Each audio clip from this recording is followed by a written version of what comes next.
Cette batteuse pourrissait depuis des années au milieu de cette cour, mais heureusement, je suis là pour y mettre un terme.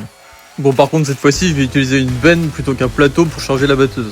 C'est vraiment pas un choix tactique de ma part, c'est juste que la batteuse n'était pas du tout prévue au programme.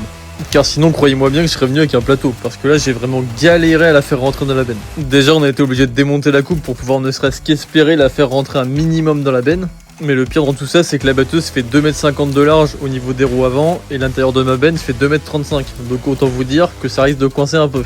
Là, comme vous pouvez le voir, j'ai vraiment pas le choix, je dois faire le grand ménage sur cette batteuse.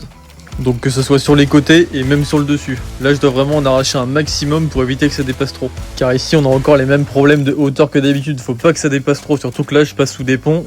Donc j'ai pas forcément envie de rester coincé en dessous. Voilà, maintenant que j'ai éclairci le dessus, je la retourne pour pouvoir m'attaquer aux côtés. Et surtout ce marchepied à l'avant qui prend énormément de place. Ensuite, je vais pouvoir la remettre sur ses roues et tenter de nouveau de la charger dans la benne. Donc je l'attrape par l'arrière et je le fais faire marche arrière jusqu'à l'intérieur de la benne. Bon, on va pas se mentir, ça coince encore, mais ça va quand même le faire. Là, j'ai eu un petit cut car mon téléphone n'a pas filmé à ce moment-là, mais bon, au final, on a réussi à la rentrer sans trop de problèmes et surtout à fermer les portes. Et ça, c'est le principal.